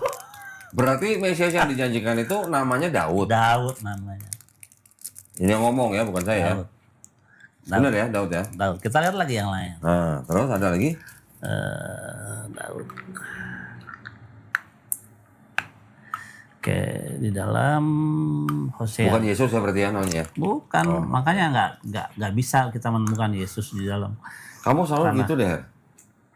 Tiap kali saya nyebut Yesus kamu ketawa. Ini nubuatan terakhir zaman. Akhar Yeshufu bani Israel ufiksu et David Elohekem akhar Yeshufu bani Israel ufiksu et Hashem Elohekem vet David malkam ufakhadu el Hashem ve'el tufo be akharet hayamim di akhir zaman. Jadi jemaahnya baca. Di mana? Yang tadi? Hosea 3. Oh, Hosea 3. Ayat 5. Hosea 3 ayat 5. Sesudah itu orang Israel akan berbalik dan akan mencari Hashem, Tuhan mereka. Ya. Gua kalau nyebut Allah gimana gitu rasanya. Tuhan mereka ya. Dan Daud raja mereka. Nah, ini sebutin lagi Daud nih. Daud lagi, banyak terus. Mereka akan datang dengan gemetar kepada Hashem dan kepada kebaikannya pada hari-hari yang terakhir. Akhir zaman nanti. Jadi identitas atau nama sang raja yang akan datang, Daud. Sang Mesias itu Daud. Nah, inilah pentingnya kita belajar dari para ulama kita atau Chachamim. Kita sebutnya Chachamim, para ulama. Chacham itu cendekiawan, bukan. Orang-orang pintar dalam rabi gitu Ya. maksudnya. Jadi ada pendapat, kalau kita lihat di dalam Sefarianya itu ada catatannya. Jadi ada 3 pendapat. Yang pertama, Tuhan akan membangkitkan Daud sendiri. Yang kedua, membangkitkan Daud sendiri. Oh, jadi yang disebut Daud ini Daud yang Raja Daud yang Kan menjadi raja bangsa Israel. Kalau kita nggak mau pakai tafsir, nggak usah. Misalnya. Tapi tertulisnya apa? Asyad Hakim Lahem yang aku bangkitkan bagi mereka. Ya, berarti kalau di sini kan nggak disebutkan ini Daud yang dulu jadi raja Israel atau Daud yang orang baru namanya Daud gitu. Jadi berarti tafsirnya ada 3 tafsiran. Yang pertama membangkitkan Daud yang sudah meninggal. Jadi raja. Yang kedua, Tuhan akan membangkitkan Daud lain. Orang lain yang bernama Daud. Namanya tetap Daud. By name will be David. Gitu. Yang ketiga, dia akan menjalankan kenegaraannya secara tandem. Betul. Berarti Daud yang sudah mati dibangkitkan tandem sama orang baru yang bernama Daud. Iya gitu. Jadi ada 2 Daud gitu. Lihat, iya. Jadi by name namanya akan Daud gitu. Entah itu Daud bin Ezra misalnya, tapi namanya Daud. Tetap Daud. Daud dan tidak ada namanya Yesu di situ atau Yeshua nggak ada. Nggak ada Yesu. Nggak ada. Yesua nggak ada. Apalagi tadi Be'akharit Hayamim di akhir zaman nanti. Yesus juga bukan. Nggak ada. Jesse bukan juga. Ini saya tahunya tuh udah lama-lama muter-muter dengan Rabbi Tovia yang jelasin. Aku bingung sih, ini kan di dalam kitab Yeremia. Oh iya, ternyata benar. Kita baca, oh iya. Nah, kalau ada yang namanya kejahatan itu tidak ada yang pernah yang sempurna. Perfect crime. Nggak ada kejahatan yang sempurna. There is no perfect crime. There is no perfect crime karena ada celahnya. Kita lihat di sini. Kalau mau ini melencengkan terjemahan seperti yang dilakukan oleh mereka di sini. Siapa? Mereka Kekristenan. Kristen. Kekristenan. Oknum-oknum kekristenan. Zaman ini bapak-bapak gereja kalian yang dulu tahun salah terjemah karena disinilah ayat yang tepat sebenarnya untuk menuliskan Yesus. Karena ada kata Asyad Hakim Lahem yang akan membangkitkan bagi mereka. Harusnya ditulis nama Yesus. Maksudnya Billy, kalau bapak-bapak gereja yang zaman dulu yang abad-abad awal itu pintar, mereka harusnya memasukkan kata Yesus di ayat-ayat 2 tadi tuh ya. Betul. Jadi Hosea 3 ayat 5 sama Yeremia 39. Tapi kalau tulis Yesus kan nanti ketahuan bener. Yeshua dong. Oh Yeshua. Nah makanya nggak ada pernah ada kata Yeshua tertulis di dalam seluruh kitab tanah. Dia akan menjadi raja. Adanya Yahud. Kalau ada orang yang dituhankan bernama Yeshua, pasti Yeshua ben Nun. Iya, Yeshua bin Nun. Iya, maksudnya Yeshua atau Yosua gitu lah ya. Iya. Jadi kan Yosua itu adalah orang yang pertama bernama Yeshua. Tapi kalau nggak salah di dalam seluruh perjanjian lama tuh ada kata apa Yesua? Nama Yesua. Tapi yang jelas ya bukan Yesus Kristus gitu. Beda zaman. Artinya gini lah. Nama Yosua atau Yesua itu kan sebenarnya nama yang common. Selamat kalau di Jawa. Joko. Selamat. Oh selamat ya? Ya. Bukan Agus. Bukan. Bukan Bambang. Jadi kalau di Jawa itu Ya. selamat. Karena asli daripada Yesua artinya selamat. Keselamatan. Tuhan menyelamatkan. Iya. Yehosua. Yehosua. Gitu. Jadi kalau ada orang yang dituhankan dari zaman Musa dulu harusnya Yehosua ben Nun. Oke. Tapi sedangkan Musa nabi yang paling besar di antara nabi-nabi Israel, ada ayat yang dikatakan lo kami Israel Mosewat nabi umit munat, tidak ada nabi yang sama seperti Musa di mana di Israel. Jadi sekelas Musa ya yang membawa bangsa kami keluar dari tanah Mesir pun tidak disembah sebagai Tuhan. Oke. Gitu. Ya, itu sekelas Nabi Musa, Benar. pemimpin para nabi. Yang pernah menggaplok malaikat maut. Sampai yang menggaplok orang Mesir sekali gaplok mati gitu ya. Itu kalau Nabi Musa itu ikut MMA mungkin juara dunia berapa kali ya? Jadi ada cerita dalam Midras waktu malaikat maut itu disuruh mencabut nyawa Musa. Begitu dia melihat mukanya Musa, muka Musa itu lebih terangnya malaikat ini. Wih. Wah, terus nggak bisa dia nyabut Musa, nggak mau ngasih nyawanya. Siapa kamu? Kamu siapa? Terus? Aku mulai dari zaman Adam sampai sekarang tidak ada yang lepas dari aku. Tapi kamu siapa? Kamu pernah nggak membawa sebuah bangsa dari keluar dari Mesir seperti aku? Kamu pernah nggak mengambil Torah dari langit ketujuh dan membawanya untuk ke dunia ini? Nggak berani dia. Nggak berani. Dikejar-kejar sama Musa dia. Buset. Digaplok, nggak berani dia. Matanya nggak keluar? Biji matanya nggak keluar? Nggak ada kisah itu. Oh nggak ada. Oke. Jadi gitu. Jadi sekelas nabi yang the greatest navy, nabi yang terbesar di Israel pun tidak disembah sebagai Tuhan. Iya betul. Gitu. Karena memang nggak boleh berjebah manusia. Iya. Di dalam Torah dikatakan jangan kau menyembah berhala yang berbentuk laki-laki ataupun perempuan. Iya. Betul. Itu. Jadi Tuhan sudah tahu bahwasanya nanti akan ada orang-orang yang akan menyembah berhala dalam bentuk laki-laki dan perempuan. Ya. Ya, ini semua udah jelas nih sebenarnya. Konsep ketuhanan tadi udah dibahas, konsep keselamatan udah dibahas, konsep Mesias sekarang lagi kita baru aja selesai bahas. Dan ini semua sangat-sangat jelas dengan 5 syarat dan ada tambahan satu lagi tadi. Ternyata namanya Daud. Entah itu Daud yang dibangkitkan dari zaman Israel dulu atau ada orang baru bernama Daud atau tandem. Betul. Ya, itu cuma tafsir ya. Pernah aku kasih kan itunya di dalam Talmud linknya ada ya. Oke, nah ini berarti menambah wawasan kita bahwa ternyata di dalam kitabnya orang Yahudi itu konsep ketuhanan, keselamatan dan Mesiasnya itu jauh berbeda dengan perjanjian barunya Kristen. Betul. Oke. Di perjanjian barunya Kristen mungkin Bill ya, mungkin ya. Itu masih ada beberapa yang cocok dengan perjanjian lama, Bill. Ya, contoh apa? Markus 12:29. Apa itu? Ketika Yesus ditanya apa hukum yang terutama, Yesus mengulang-ulangan 6 ayat 4. Walaupun dia menambahkan satu. Apa? Yang dengan akal budimu. Iya, ya. Tapi itu mungkin bukan apa ya? Gak boleh menambah atau mengurangi Taurat. Bukan. Maksud saya Adone Elohenu, Adone Ehadnya kan sama. Betul. Sama gitu Istilah ya. Adonai. Ya paling nggak itulah. Iya. Tapi maksud saya konsep keselamatan Bill yang dari Matius sampai Yohanes itu masih sama dengan perjanjian lama sebenarnya. Oh iya. Karena apa? Yesus ini kalau benar dia perkataan Yesus di Matius 18 ayat 3, Yesus bilang apa? Ketika dia ditanya sama murid-muridnya siapa yang terbesar di kerajaan sorga, Yesus bilang di Matius 18 ayat 3, kalau kamu tidak bertobat dan menjadi seperti anak kecil ini, kamu tidak masuk kerajaan sorga. Disuruh bertobat. Yesaya 1, 16-18 bertobat. Ulangan 24, 16 bertobat. Yesaya 18, 20, 21 bertobat. Daud bertobat. Tanpa darah-darahan loh. Nah, Niniwe diselamatkan ya, diampuni ya. Darah enggak? Mau dikasih malapetaka nggak jadi ya. Setelah apa? Setelah bertobat. Berpuasa. Jadi artinya puasa dan bertobat. Nah, puasa dan bertobat. Jadi artinya orang yang melakukan ketetapan Tuhan sesuai dengan apa namanya yang diperintahkan dalam hukum Taurat, hidup, nggak akan mati. Nggak akan mati. Itu di Yeskiel 18:21. Betul. Jadi konsep keselamatan di dalam perjanjian lama sebenarnya dengan konsep keselamatan yang diajarkan Yesus sendiri masih ada sambung-sambungnya gitu, masih sama. Tapi ketika masuk ke ajaran Paulus, kalau lu nggak ngaku Yesus sebagai Tuhan dan Juru Selamat, yang mati di atas kayu salib buat nembus dosa lu nggak selamat. Waduh, kacau. Itu yang beda, gitu. Ya, bukan berarti di sini Bukan berarti sini kita mau adu domba, enggak. Tapi ini semuanya hanya berdasarkan teks. Memang betul. Setiap kitab itu ada yang punya otoritas untuk menafsirkan. Nah, sekarang pertanyaannya. Kitabnya orang Yahudi yang berhak menafsirkan siapa? Kalau bukan orang Yahudi. Iya, betul. Kan?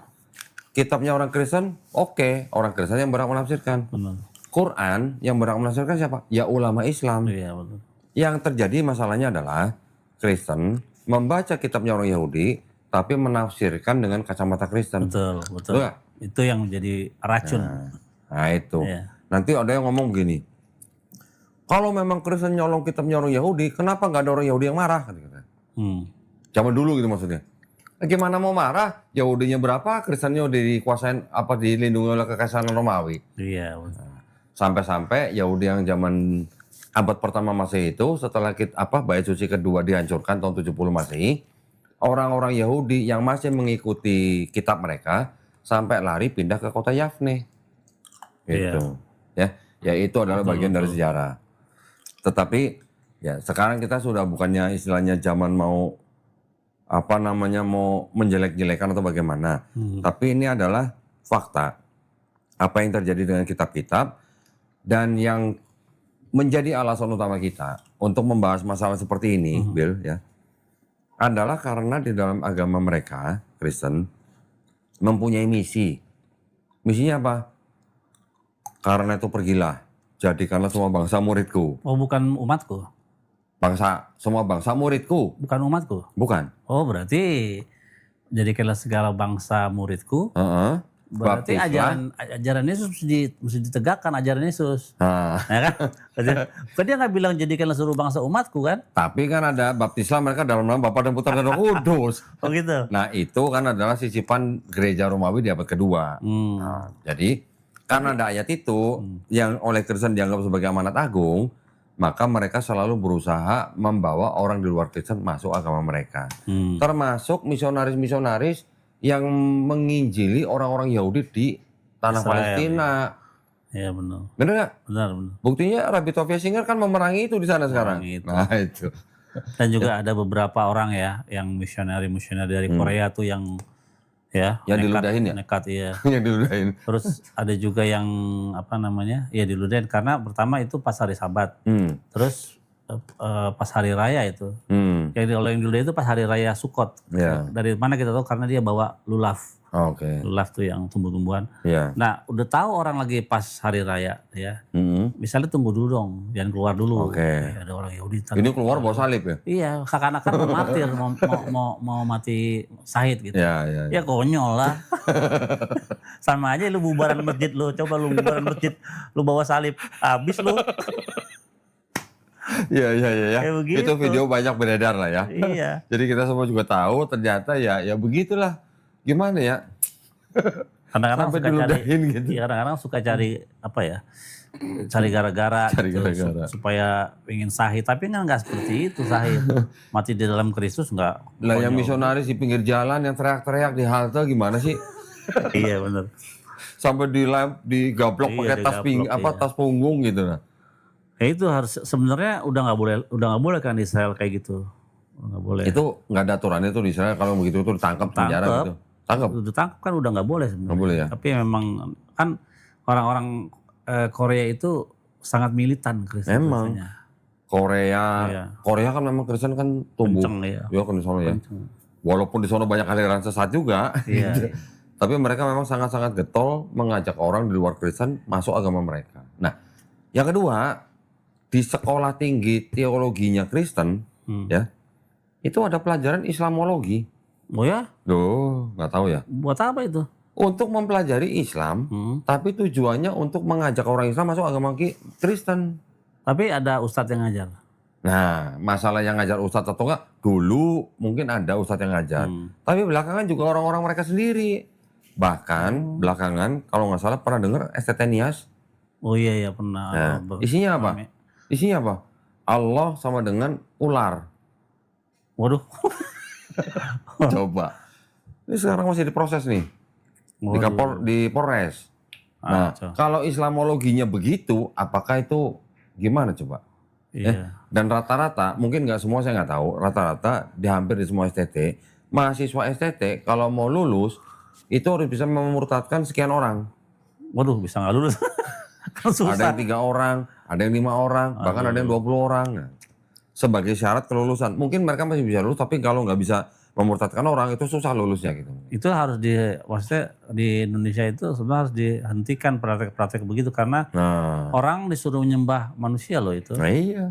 Ya walaupun dia setengah manusia setengah Tuhan, tapi tetap aja setengah. Setengah, sepenuhnya. Oh, Sepenuhnya manusia, kan sepenuhnya Tuhan. 50% manusia Enggak, enggak. kalau Kristen 100%, 100%. Oh gitu. Itu sama nggak ada di ayatnya padahal ya. Nggak ada, itu kan konsili Kalsedon. Oh, berarti pada waktu dia 100% manusia, Jadi ada switch-nya kali mungkin. itu dia. Gua nggak tahu deh, mungkin ada switch gitu ya. Itulah Ketika dia nggak tahu hari kiamat, itu switch-nya lagi manusia. Benar. Ketika dia bisa membangkitkan orang mati, mungkin switch-nya Tuhan. konsep ketuhanan sebenarnya nggak ribet, bahwa Tuhan itu bukan nggak bisa jadi manusia. Buat apa dia jadi manusia? Nggak bisa kalau gue bilang mah. Iya. Walaupun dia mau, dia nggak bisa. Iya, karena pasti dia akan terbatas gini. ruang dan waktu. Iya. Iya. Satu itu. Ada di suatu wadah yang namanya tubuh. Kedua, kalau dia jadi manusia kan berarti dia menyalahi kodrat dia sendiri. Betul, Gitu. betul. Karena di dalam itu kan lo is el-fikazir, Tuhan itu bukan manusia, Iya. bukan anak manusia sehingga ia bisa berdusta. Maka yang bisa berbohong itu kan memang manusia doang, kucing nggak bisa bohong. Bilangan 23:19, Iya. ya kan? Hosea 11:9, Bener, Ayub 9:32. betul. Gue Jadi juga hafal ya. dia bukan pencipta, itu bukan manusia. Karena kalau karena tidak ada tandingan ayat. Ya. Nah, kecuali gini, ada nih dalam kitab ini nih perjanjian lama, Tuhan bisa jadi manusia. Kejadian 18. Jadi 18 kan, ya itu landasan mereka. Jadi kalau menurut mereka, duanya malaikat, satunya Tuhan. Ya, mereka bacanya Kejadian 18 ayat 1. Heeh. Terus, tapi nggak sampai Kejadian 19. Itu dia. Kejadian 19-nya nggak dibaca. Betul. Gitu. Jadi kalau kita mau hitung-hitungan aja deh, hitung-hitungan ada berapa oknum sih di cerita itu. Kejadian 18 ayat 1, Hasem muncul Di pada sini Abraham. ada ininya, bukan ini. Iya. Ada nama malaikatnya disebut Iya, di sini aja. Jadi kalau dihitung ini harusnya ada 4. Hah? Hasem dengan Abraham, ngobrol kan. Baru dari kejauhan mangkat matanya Abraham melihat Selosana Sim, 3 orang laki-laki. Ya. Berarti 4 dong. Ya kan? Jadi Abraham. Tapi gini ya, Bill. Oh. Penerjemahannya itu memang kadang-kadang bisa bikin agak rancu. Dan Allah menampakkan diri kepada Abraham. Menambahkan diri kan jadi 2 kata tuh. Fayera padahal itu 1 kata. Nah, artinya Fayera. apa? Harusnya Nah, apa? Pil itu muncul. Kan itu yang namanya teofani kan? Iya, kalau dalam kekristenan sebutnya Mereka seperti sebutnya itu. teofani. Teofani. Lah kalau teofani kan nggak harus si Tuhan yang Maha Esa ini sendiri yang harus turun gitu loh. Makanya ini di dalam perlunya kita belajar dari hakam atau ulama. Jadi yang muncul kepada Abraham, jadi sebenarnya Fayera itu 1 kata. Fayera. Dan muncullah Hasem kepada Abraham. Nah, dalam bentuk apa? Nah, ini dikumas nih, dijelasin nih kejadian kan 18. Nongol namanya tiga-tiganya tuh. Iya. Mikael, Gabriel, Rafael. Betul. Ya sudah berarti itu malaikat tiga-tiganya. Jadi Gabriel untuk menyampaikan kabar, Ya. untuk menghancurkan Sodom, Mikael untuk menyampaikan kabar bahwa Abraham akan memiliki anak Ishak, dan Rafael seperti namanya, kesembuhan daripada Tuhan, Rafael, kesembuhan daripada Tuhan, menyembuhkan luka sunat Abraham setelah 3 hari. Gitu. Oh, jadi waktu itu Abraham sunatnya belum sembuh ya? Sunatnya belum sembuh, 3 hari kan ya. Berarti jalannya masih ngegang gitu. Makanya kan dia duduk di itu. Oke, di bawah pohon. Iya. Nah, jadi yang jadi perdebatan atau yang perlu kita pikirkan ini waktu yang Tuhan Fayera atau muncul pada Abraham, kan diterjemahkannya menampakkan diri. Padahal itu menampakkan diri udah 2 kata. Kalau Fayera. orang Kristen kan menafsirkan itu, Tuhan menampakkan diri kepada Abraham dalam bentuk 3 manusia. Itu Trinitas tuh. Nah itu dia. Padahal Selosana Sim 3 orang. Jadi harusnya ada 4. Jadi Abraham, kalau hitung-hitungan nih, Tuhan, Abraham, Tuhan, dan 3 malaikat. 5 berarti. Iya kalau sama Abraham. Jadi ada 3 tokoh di situ.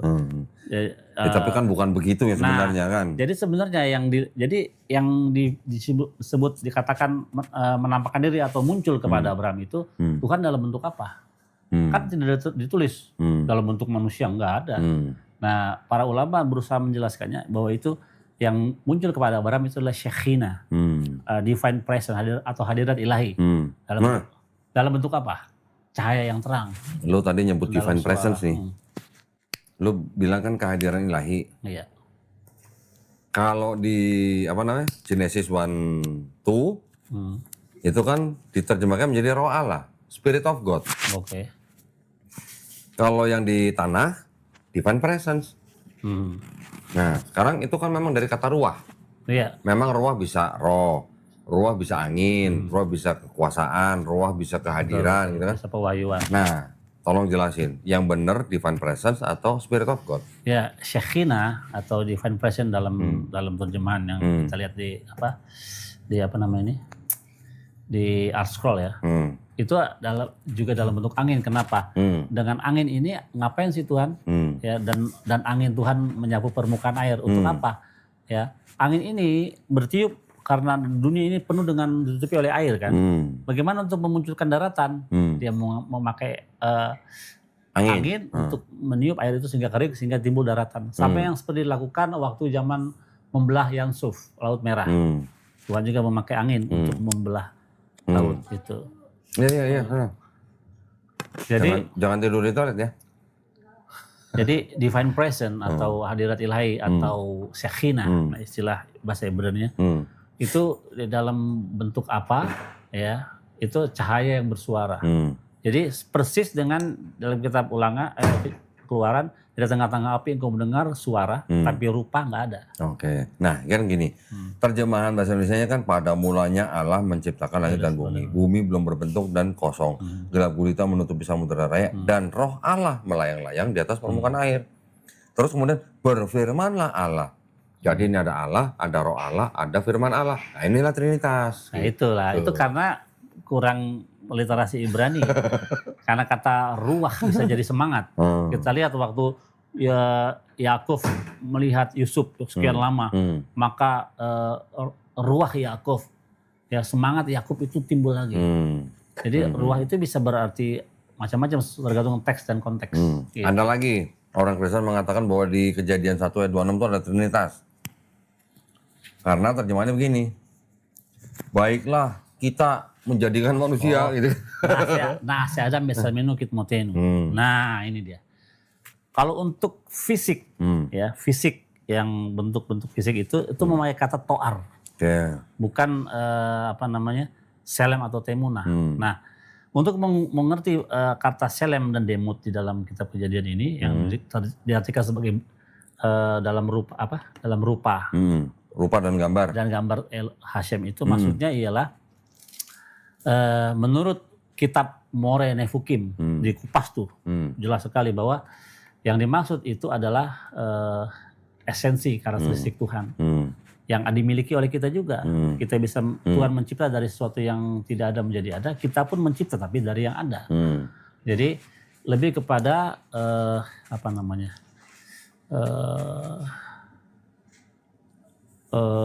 citra lah. Oh citra. Enggak, orang Kristen bilang tuh Trinitas di ayat 26. Nggak ada. Kenapa? Karena ada kata kita. Nggak gitu. Itu kita tuh katanya. Nah kita di situ ya. Gue bilang, gue bilang. Kata kita itu bukan Trinitas. Kata kita itu berarti Elohim sedang ngomong kepada malaikat-malaikatnya. Sidang ilahi, baca Mazmur 82, gue bilang gitu. Ya kan? Mazmur 82. Di situ apa? Tulisannya di sini Allah berdiri dalam sidang ilahi di antara para Allah ia menghakimi. Nah ini, ini yang disebut dengan sidang ilahi itu apa? Malaikat-malaikatnya. Nah ini dia. Jadi ini ada hubungannya dengan itu loh. Tuh, nih. Selem, demut, dan tahmid. Jadi ada perbedaan. Tuh. Selem, kan di situ kan bunyinya gimana sih? Nah, kejadian berapa tadi? Kejadian 1:26. 1:26 ini penting juga ini. Iya. Kejadian 1:26. Nah, Fayomer Elohim Naase Adam Betselmenu Kitmotenu. Nah, artinya Ini kata selem. Selem dan demut ini yang mesti digarisbawahi. Nah, keterangannya di sini dalam kitab Morine Hukim. Beberapa orang berpendapat bahwa kata Ibrani untuk kata zelem berarti bentuk, shape atau kontur atau figur, sesuatu yang dapat dipahami. Dan penjelasan ini membuat manusia percaya pada jasmani, wujud ilahi. Jadi Tuhan itu punya wujud. Karena mereka berpatokan pada pemahaman ini. Karena sebenarnya kata untuk wujud itu adalah to'ar. Kita lihat di dalam kitab Kejadian, buka deh. Kejadian ini ya, karena mereka mengira bahwa kata marilah kita membuat manusia, Kejadian 1:26 menyiratkan bahwa Tuhan mempunyai wujud manusia. yakni dia mempunyai sosok dan wujud. Dan oleh karena itu dia berwujud jasmani. Nah, mereka dengan setia menganut pandangan ini. Terus lanjut. Nah, kita lihat sini untuk kata. Oke, saya berpendapat bahwa pandangan kata bentuk dalam bahasa Ibrani penerimanya secara umum terhadap kata tersebut yaitu kontur dan bentuk suatu benda adalah to'ar. Kita lihat di dalam Kejadian 39 ayat 6. Kejadian 39 ayat 6. Jadi untuk bentuk 39 ayat 6. Kejadian 39. Segala miliknya diserahkannya kepada kekuasaan Yusuf dan dengan bantuan Yusuf ia tidak usah lagi mengatur apapun selain daripada makannya sendiri. Adapun Yusuf itu manis sikapnya dan elok panasnya.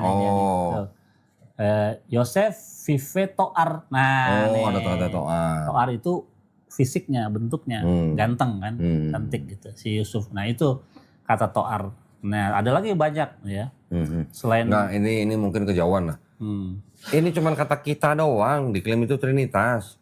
Jadi iya benar-benar. Iya, kita itu kan sebenarnya sama dengan kata nahnu di dalam Quran. Kami.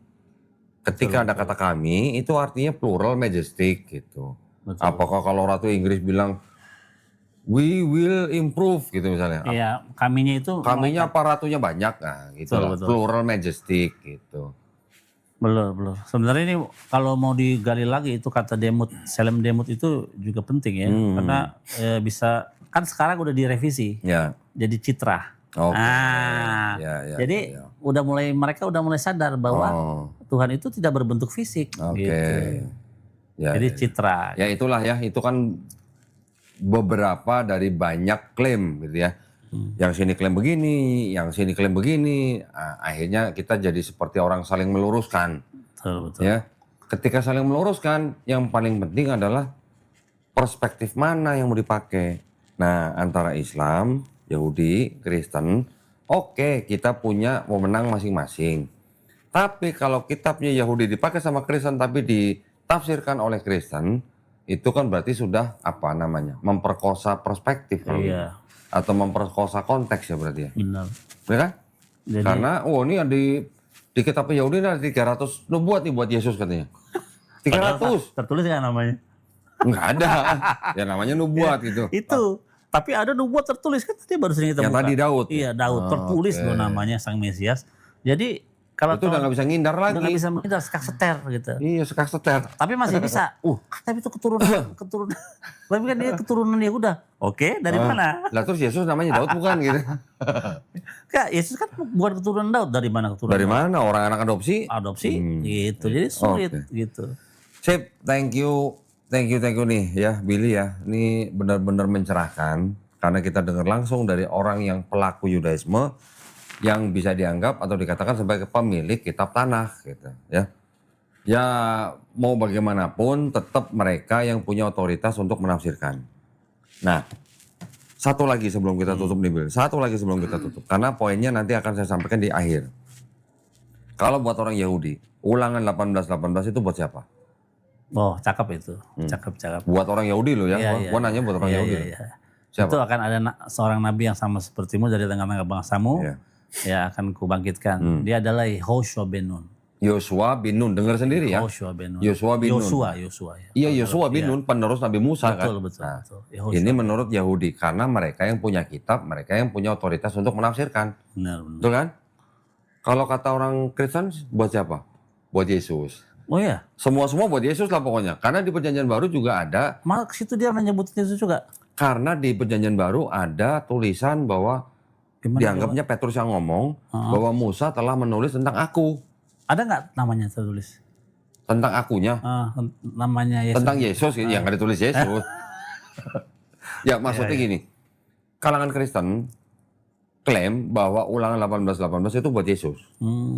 Kalangan Islam, ini mohon maaf, juga banyak apologet Islam yang klaim bahwa Ulangan 18:18 itu buat Nabi Muhammad SAW. Saya pribadi nggak mau. Saya nggak mau. Karena apa? Karena saya tidak mau Quran saya ditafsirkan oleh orang di luar Islam. Iya, bagus. Oke? Jadi, maksud saya begini. Kalau saya menafsirkan Ulangan 18:18 untuk Nabi Muhammad SAW, apa bedanya gua sama Kristen? Gitu maksudnya. Iya, betul itu. Ya, bedanya cuman gua nggak pakai kitab lu aja. Iya, gitu. Gua nggak tempelin Pak sama Quran gitu. Jadi sebenarnya kata di situ kita lihat. Nanti kan Tuhan memanggil Musa dan Harun masuk ke dalam Helmuet, kemah suci, dan Tuhan memerintahkan untuk Musa meletakkan tangannya sebagai tanda penyerahan jabatan tuh. Dikasih semikah, ya, dua tangannya. Jadi sama dikatakan di dalam kitab Yosua dan kitab Ulangan dikatakan sama seperti mereka patuh kepada Musa, maka mereka juga mendengar perkataan Yosua sama seperti Musa. Ya, itu kan tafsirnya Yahudi. Maksud gua gini, Bil.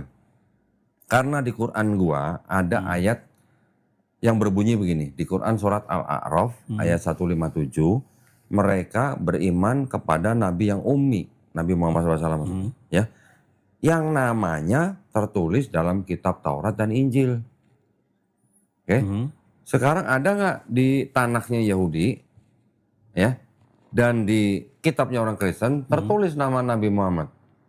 Kalau dalam Torah nggak ada. Nggak ada. Menurut orang Kristen juga nggak ada kan? Berarti kitabnya orang Yahudi dan kitabnya orang Kristen itu bukan kitab Taurat dan Injil yang dimaksud oleh Quran surat Al-A'raf 157 gitu maksud gua. Ya. Oh iya. Jadi gue juga nggak harus ngotot dan klaim bahwa kitabnya orang Yahudi itu adalah kitab Taurat yang dimaksud Quran. Paham maksud gue ya? Iya. Gue juga tinggal bilang kitabnya orang Kristen itu bukan kitab Injil yang dimaksud Quran gitu. Ketika gue ngomong begitu, ada Rabi Yahudi yang malah respect atau apresiasi. Jadi masing-masing gitu loh maksudnya. Iya. Kalau gue bilang itu adalah kitab yang dimaksud Quran, kitab Taurat Quran, ini kita akan terus berselisih gitu. Iya pasti. Benar. Tapi kalau gue bilang kitabnya orang Yahudi itu bukan Taurat yang dimaksud Quran, kan beres. Selesai. Kita masih bisa ngopi bareng, kita masih bisa hangout bareng gitu istilahnya. Gitu. Nah itu poin gue ya yang terakhir ya. Oke, jadi terima kasih banyak buat Billy dan juga buat Maher Shalal Hasbas ya, Masya Allah. Tadi dia bisa hafal 10 perintah Allah ya wis. Ya, jadi terima kasih banyak Billy. Mudah-mudahan jangan kapok kesini Bil. Mantap lah. Ini kita kali ini nih daging semua nih. Nggak pakai tetelan nih. Ya walaupun cuma belum lagi saya 53 sebenarnya itu. Ya saya 53. Oke, nah saya 53 kita udah tahu lah ya sebenarnya. Dari tanah aja tanpa bantuan Billy pun saya udah bisa membuktikan bahwa itu untuk bahasa Israel gitu. Iya. Tapi kalau dari Billy nanti bisa dikulitin lagi satu-satu. Tapi ada soal itu bahwa menurut Targum Yonatan itu beberapa ayat itu merujuk kepada Sang Mesias. Tapi dikatakan Mesias itu tidak akan menderita, tidak akan mati. Oh gitu? Iya. Jadi beda dong sama ininya. Mesias itu kan tadi udah lihat kekuatannya melebihi kekuatan militer. Cuma pakai mulut ya? Pakai mulut, susah amat apalagi Tuhannya. Oke, nah terima kasih banyak para pemirsa ya perhatiannya. Tadi obrolan kita nggak berasa ya. Ini rasanya semuanya daging semua kayaknya nih, nggak ada tetelan nih semuanya. Baru kasih. Padahal cuma dikasih nasi goreng doang, udah segitu banyaknya keluar. Cuman sayang tadi Maher makan nasi goreng kepedesan ya akhirnya. Oh aduh berarti lain kali nggak boleh pedes ya? Oke. So terima kasih banyak, ketemu lagi nanti di channel di konten-konten selanjutnya. Wabillahi taufiq wal hidayah. Wassalamualaikum warahmatullahi wabarakatuh. Shalom. Shalom ya.